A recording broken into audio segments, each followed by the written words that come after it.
क्या आपने सुना है कोई जिंदा इंसान शरीर सहित ही भगवान की मूर्ति में समा जाए। आप सोचिए, आप किसी मंदिर में गए और आपके आगे कोई व्यक्ति प्रार्थना कर रहा है और आपके समक्ष ही वह भगवान की मूर्ति में समाहित हो जाए, तो आपको कितना आश्चर्य होगा। लेकिन आज हम जो आपको घटना बताने जा रहे हैं वह सत्य घटना है। भगवान श्री रंगनाथ मंदिर में एक पुजारी भगवान की सेवा करते थे जिनका नाम था श्री विष्णुचित्त। श्री विष्णुचित्त जी भगवान के लिए तुलसी माला बनाकर भगवान को समर्पित करते थे। एक बार वह ब्राह्मण श्री विष्णुचित्त जी भगवान के लिए माला बनाने के लिए तुलसी वन में गए। तुलसी वन में पहुंचने पर उन्होंने क्या देखा, उन्हें एक वहां पर छोटी सी बच्ची दिखाई दी जो बिल्कुल जमीन पर लेटी हुई थी।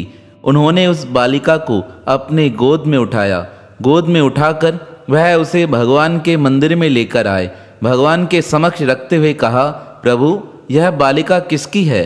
मुझे तो तुलसी कानन में प्राप्त हुई। तब भगवान की मूर्ति ने जवाब देते हुए कहा, इसे अपनी बालिका समझकर ही पालन पोषण करो और इसका नाम है कोदई। कोदई का अर्थ होता है पुष्प के समान कोमल। अब तो वह ब्राह्मण देवता बड़े सद्भाग्य के साथ उस बालिका का लालन पालन करने लगे। धीरे धीरे वह बालिका बड़ी होने लगी। जब वह कोदई बड़ी हो रही थी तब उसके मुख से सिर्फ एक ही नाम निकलता था, हे विष्णु, हे विष्णु, हे विष्णु। वह भगवान को अपना प्रियतम मानने लगी। धीरे धीरे उसका प्रेम और अधिक बढ़ने लगा।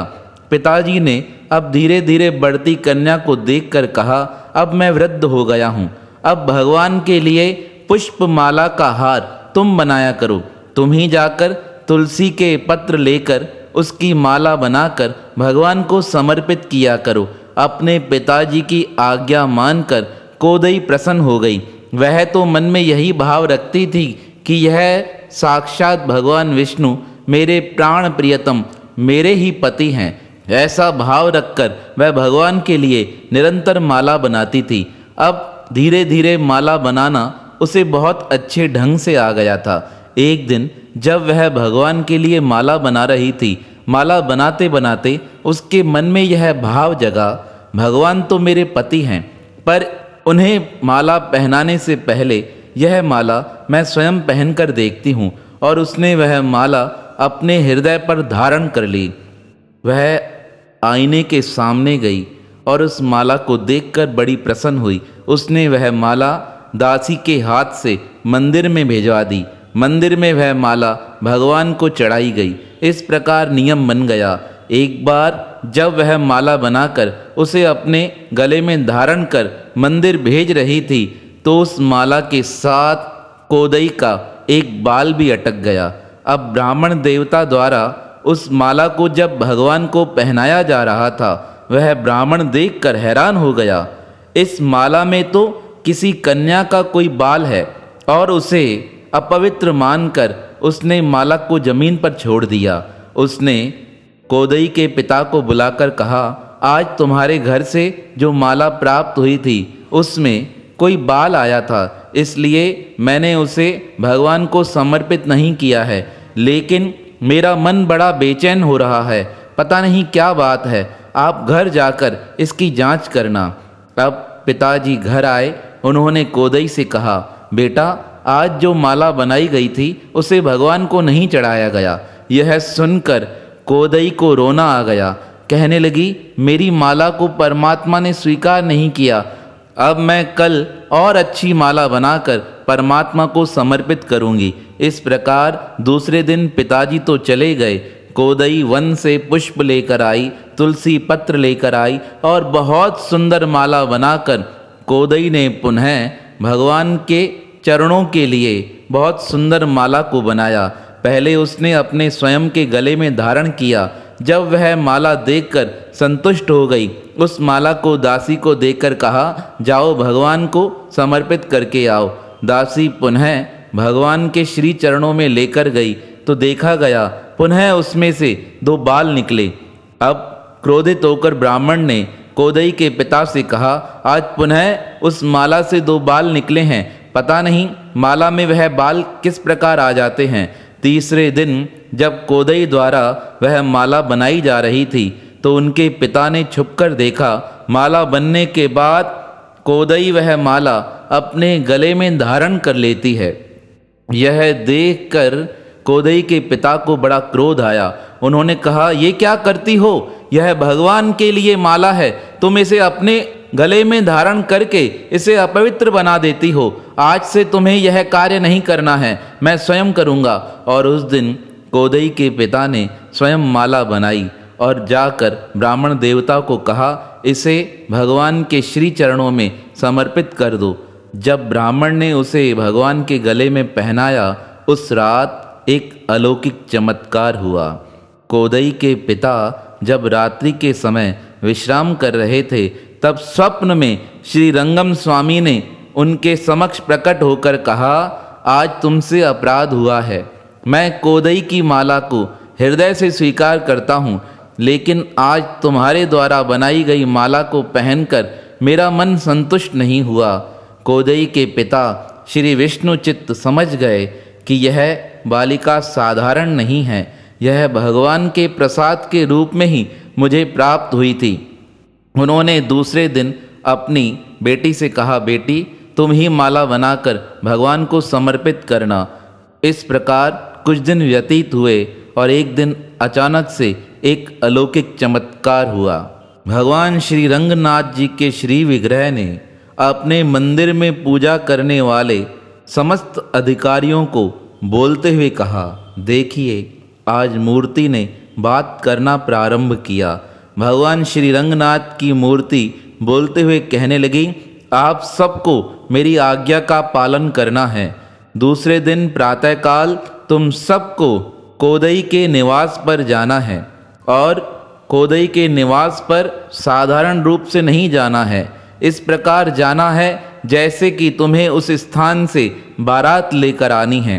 भगवान की यह वाणी सुनकर सब पुजारी ब्राह्मण हैरान हो गए। श्री विग्रह का आदेश यह किस प्रकार किया जा रहा है? लेकिन वह परमात्मा की वाणी थी।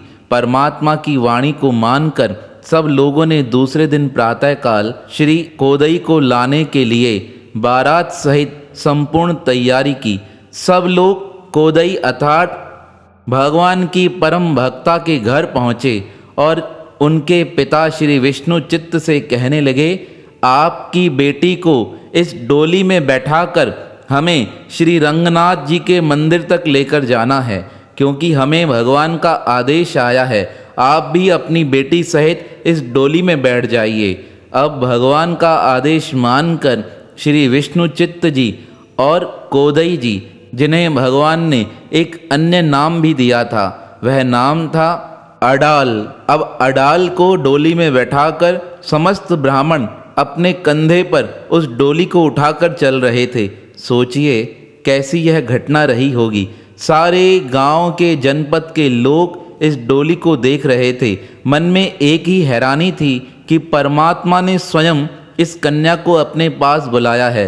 जैसे ही कोदई भगवान श्री रंगनाथ के मंदिर में पहुंची, वह देखकर ही प्रसन्न हो गई। उसे तो ऐसा प्रतीत हुआ कि साक्षात भगवान मेरा वरण करना चाहते हैं, क्योंकि उसने बचपन से ही मन में एक बात बैठा रखी थी कि श्री रंगनाथ स्वामी ही मेरे पति देव हैं। आज कोदई के हाथ में फूलों की माला है। वह फूलों की माला लेकर भगवान के समीप जाने लगी। जैसे ही भक्त कोदई भगवान के समीप पहुंची, कहते हैं भगवान के शेषनाग का जो फन है वह धीरे धीरे हिलने लगा और ऐसा प्रतीत होने लगा कि भगवान साक्षात श्री विग्रह से बाहर आ रहे हैं।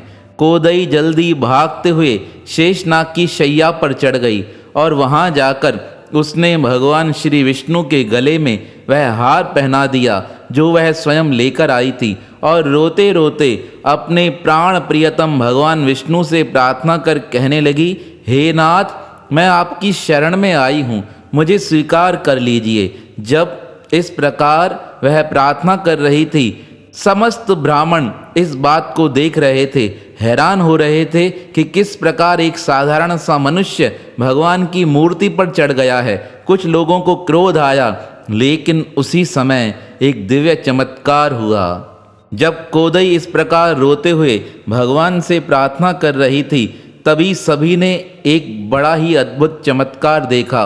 उसी समय शंख ध्वनि होने लगी, बड़े बड़े घंटनाद बजने लगे, आकाश में सूर्य देवता चमकने लगे और सबके समक्ष कोदई सशरीर भगवान के श्री चरणों में समा गई।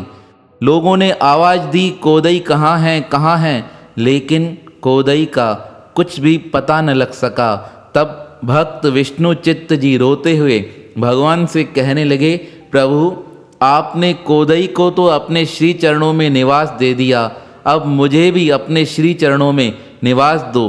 कहते हैं इस प्रकार प्रार्थना करते ही श्री विष्णु चित्त की पवित्र आत्मा भगवान के सशरीर उस विग्रह में समा गई। लोग देखकर हैरान थे कि एक तो बेटी जो सशरीर भगवान में समा गई और उसके पिता भी भगवान के श्री चरणों में समाहित हो गए। यह देखकर लोगों के मन में बड़ी उत्सुकता आ गई। लोगों ने कहा, धन्य है श्री विष्णुचित, धन्य है वह कोदई माता जिन्होंने साक्षात भगवान को प्राप्त किया है। तो अपने भक्त को परमात्मा किस प्रकार अपने पास बुलाकर अपने में ही समाहित कर लेते हैं, ऐसे भक्त वसल भगवान के पावन श्री चरणों में हमारा बारंबार प्रणाम है, प्रणाम है, प्रणाम है।